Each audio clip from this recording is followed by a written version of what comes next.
Good evening.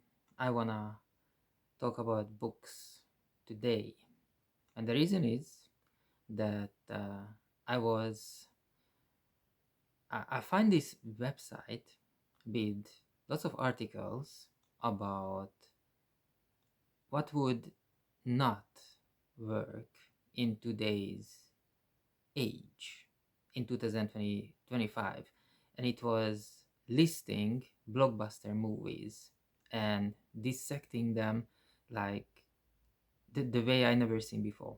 So the person who was actually doing this knew their job and took it like way too seriously.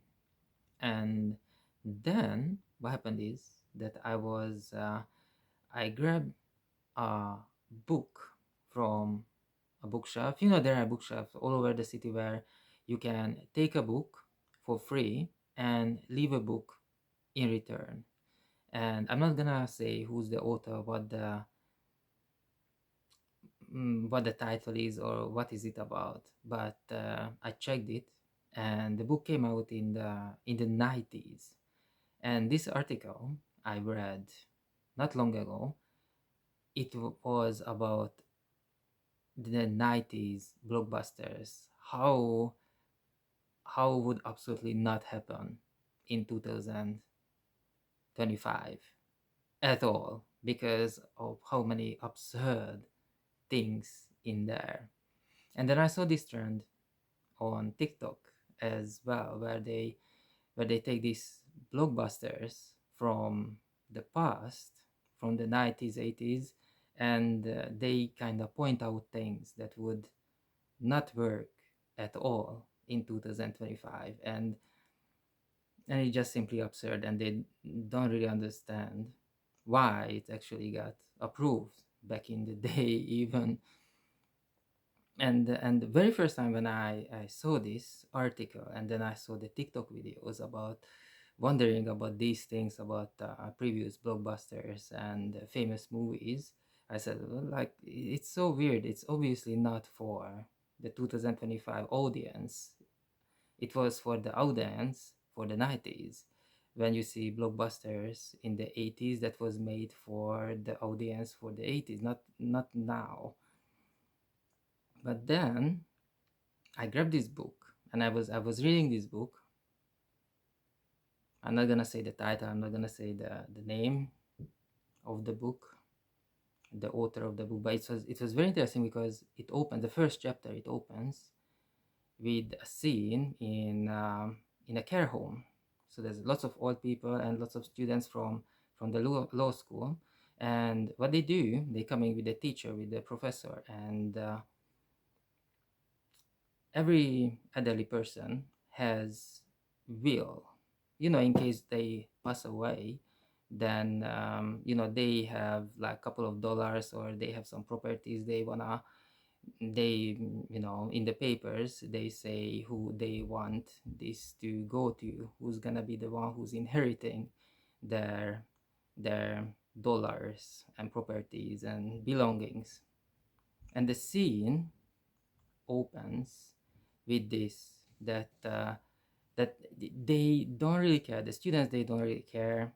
The elderly people at the care home, they don't really care. Nobody, everyone wanna be just done with it, and just move on, just move on. And what happens is that the main character, who's also a student, looks at the will of an elderly lady, and the elderly lady, the old lady, says that, look at this will. He tells to the student, look at this will. You see all those names, my children, my grandchildren. Just rewrite the whole thing. Just cut everybody out because they don't come to see me. They don't talk to me. I don't care about them anymore. Just cut them out of the will. Just cut them out. And until now, it's okay. The book is okay. It would definitely fly in 2025. You can publish this as a book. You can make a movie out of this because it's a realistic thing. If you're old and in the family, they don't come to visit, then obviously maybe you don't want them to inherit anything at all, not even $1. But there's a turn here because the main character, who is a law student, obviously telling the story, we can see everything from his point of view, and he commenting, he has very strong remarks throughout the book. And then he says that because the lady turns out to be not poor at all, is actually rich. She has actually got millions of dollars to leave to the future generations. And the remark I did not like at all, it's about that the law student, kind of imagine himself, put himself in the shoe of the the family members, and saying that if I had a millionaire grandma, I would definitely visit her more than once a week, maybe every second day. I would take her out for dinners. I would call her every hour. I would make sure she's happy and all that stuff. And it was, I myself got so offended. It would definitely not fly this year and age. I was born in Eastern Europe and then worked in 5 different countries, and nowadays I am based in London. And the very first thing I noticed, when you work and when you live with different cultures, that they are very family centered, and this kind of humor, it just doesn't work at all, at all. So I don't think this book would get published in 2025, and I was like so surprised when I was reading it. I didn't pay for this book because I find it in one of the bookshelves. It's around the city in London, where there are books, and you take a book and you just leave one in return. So there's no cash exchange.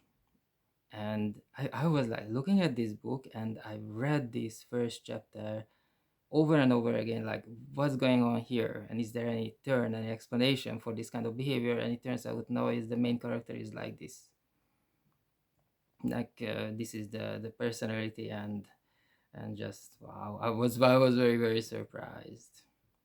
And then I realized that, okay, so that's why all these trends on TikTok about, taking blockbusters and bestsellers and dissecting them, and pointing out which scene they are absurd. Because if I find one book like this from the 90s, which was a bestseller, there's like definitely lots of them like that.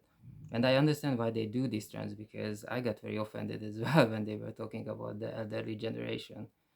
Oh my god, no.